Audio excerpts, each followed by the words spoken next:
Assalamualaikum, bertemu lagi kita di dapur Cik Din. Okey, hari ni Cik Din nak ajar cara bagaimana Cik Din buat resepi kerabu jantung pisang. Ni resepi rare mak-mak kita dulu ya, selalu buat resepi ni. Dan hari ni Cik Din berkesempatan untuk petik segar jantung pisang dari pokok pisang ya. Ni dekat tepi rumah Cik Din ada dua pokok pisang yang berbuah dan masih ada jantung dia. Cik Din nak petik, Cik Din minta tolong anak ambilkan video dan Cik Din petik dua jantung pisang ya. Hari ni kita dapat dua jantung pisang. Sesuai lah untuk kita buat lebih sikit hari ni. Cik Din nak buat jantung pisang ni, dapatlah kita bagi-bagikan bulan puasa ni. Kita masak lebih sikit untuk kita bagikan pada jiran-jiran ataupun anak-anak beranak lah. Okey, dapat dua jantung pisang macam ni. Sebelum tu Cik Din nak tunjuk cara Cik Din nak siang kita punya jantung pisang ni. Kita nak buang kelopak dia untuk kita dapat hasil jantung pisang yang lembut dekat dalam tu. Cara mudah dia. Okay, kita ambil jantung pisang ni, kita potong bahagian atas tu. Okay, potong dan kita buang kelopak dia. Senang je kan? Potong je. Kalau tips untuk kita elakkan tangan kita tu melekat ataupun getah melekat dekat tangan, selalu kita basahkan dengan air ataupun kita lalukan air paip dekat jantung pisang tu. Itulah salah satu tips mudah untuk kita tak nak tangan kita tu melekat getah pisang orang kata dekat tangan tu. Kita buang sampai kelopak dia tu berwarna putih macam ni. Senang je kan? Buang je macam Cik dia buat ni. Confirm kita dapat jantung pisang yang lembut bila kita celur ataupun rebus ataupun masak nanti. Kita buatlah sampai dua-dua ni siap. Okey. Senang je cara Cik Din. Cik Din tak buat payah-payah, Cik Din tak buat susah-susah, Cik Din buat macam ni ya. Okey, bila dah siap tu kita belah jantung pisang ni, kita basuh, kita terus alihkan ataupun lalukan air paip dekat jantung pisang tu untuk kita hilangkan dia punya getah pisang tu. Okey, lepas tu kita masukkan jantung yang dah dibelah tadi tu ke dalam kita punya besin ataupun bekas lah. Lepas tu kita masukkan air dan kita hiris kita punya jantung tu dalam air yang berisi air lah, dalam bekas yang berisi air. Sebab untuk kita, bila kita hiris tu kita nak terus buang dia punya getah tu. Salah satu tips jugalah untuk kita dapatkan jantung pisang yang tak, orang kata bila kita rebus ataupun kita celur nanti dia tak rasa dia punya getah tu. Sebab kalau kita tak buat macam ni, bila kita rebus, dia akan, bila dah masak nanti dia akan rasa dekat bila kita makan tu, dia akan rasa ada benda macam bergetah sikit lah. Jantung pisang yang dah dipotong tadi tu kita bilas sampai 2-3 kali lah untuk kita hilangkan dia punya getah tu sampai dia betul-betul bersih.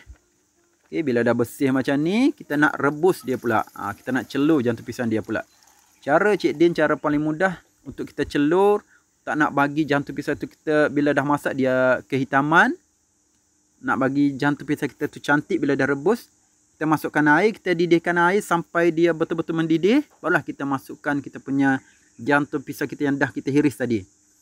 Ni salah satu tips. Dan kita masukkan sedikit garam ya masa kita celur tu. Kita kacau-kacau sekejap bagi dia mendidih sekali lagi. Nampak tak hasil dia? Memang jantung pisang yang kita rebus ataupun celur ni memang cantik. Dia tak hitam ya. Nampak tak hasil dia? Sangat menarik ya. Kita punya jantung pisang kita tu warna dia tak hitam. Dan jantung yang dah direbus tadi tu kita keluarkan daripada air. Kita toskan air dia. Kalau nak rasa air dia banyak, ada kandungan air tu banyak, kita boleh perah sedikit air tu. Tapi Cik Din buat macam ni dah, orang kata dah okey lah. Okey. Dan untuk kita buat resepi kerabu jantung pisang ni, Cik Din guna ikan rebus 3 ekor, bawang merah, bawang putih, sedikit halia, lada hitam. Dan kita nak tumbuk ke semua bahan-bahan kita ni. Tapi sebelum tu, Cik Din nak sangai dulu kita punya kelapa parut ni. Kelapa parut ni kalau nak buat kerabu kena guna kelapa parut muda. Kelapa parut untuk orang buat kuih tu, kalau pergi dekat kedai santan ataupun dekat kedai, cakap je nak kelapa parut muda. Kelapa kuih lah. Okey, kita sangai sampai dia keperangan ataupun dia mengeluarkan aroma bau yang sangat sedap ya, dia sangat wangi tu, dah boleh angkat. Macam inilah rupa bentuk dia. Jangan hangit sangat ya, jangan terlampau garing, lebih kurang macam ni je. Keperangan-perangan macam ni dah boleh angkat ya. Kalau terlampau hangit, tak sedap, nanti dia akan rasa pahit kita punya kelapa tu. Okey, kita angkat dan kita ketepikan dulu. Okey. Dan ini bahan-bahan untuk kita buat bahan tumbuk dia. Cik Din ada bawang merah, sedikit halia dan juga ikan. Ikan ni Cik Din guna ikan selayang. Ikan selayang rebus. Tapi kalau tak ada ikan selayang, boleh je guna ikan kembung ataupun ikan lain-lain lah. Tapi sangat sesuai kalau untuk kita buat kerabu ni, guna ikan kembung ataupun ikan selayang lah. Okey. Bahan-bahan ni Cik Din nak tumbuk. Macam bawang dan juga ikan tu Cik Din tumbuk sekali. Tumbuk sampai lumat je kita punya bahan ni. Okey, bila dah lumat macam ni, bila dah hancur macam ni, kita keluarkan dulu. Cik Din punya lesung agak kecil ya. Okey, kita tumbuk 2 kali. Tapi kalau siapa yang lesung dia tu besar, boleh je tumbuk sekaligus. Okey, tumbuk yang kali kedua ni Cik Din masukkan halia sekali dan kita masukkan juga kita punya lada hitam. Kita tumbukkan sekali. Lada hitam ni lebih kurang dalam setengah sudu kecil ya. Jangan lebih sangat, nanti tak sedap juga. Tapi siapa yang suka lebihkan lada hitam tu, rasa dia pedas-pedas, boleh je letak lebih lada hitam tu. Tapi nanti rasa dia agak rasa lebih pedas lah. Pedas lada hitam tu. Dia pedas lain macam sikit lah. Tapi sedap. Okey. Kelapa yang kita sangai tadi, Cik Din nak tumbuk juga. Tapi tumbuk jangan terlampau hancur. Kita tumbuk nak bagi dia lembut je. Kita tumbuk sampai manja-manja, lebih kurang dalam seminit ataupun 2 minit. Agak-agak dia lembut, bolehlah kita keluarkan. Kita ketepikan, kita letak bersama dengan bawang yang kita tumbuk tadi tu. Okey, hasilnya jadilah macam ni. Tengok, kelapa tu tak berapa hancur sangat, tapi bawang tu nak kena hancur lah dengan bersama ikan tu.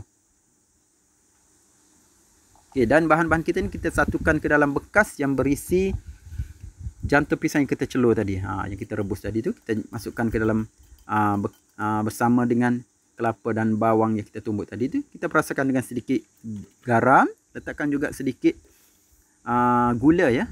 Okey. Gula tu kena letak lah, sebab kita nak rasa, kita punya ada rasa masin, ada rasa manis dan ada rasa lemak. Jadi letakkan sedikit santan kara ya. Okey, siapa yang nak guna santan segar tu boleh juga, tapi Cik Din kalau buat kerabu ni suka guna santan kara ataupun santan kotak ni, sebab kerabu kita tak mudah basi. Kalau kita guna santan segar tu tak boleh nak simpan lama lah, sebab dia mudah basi.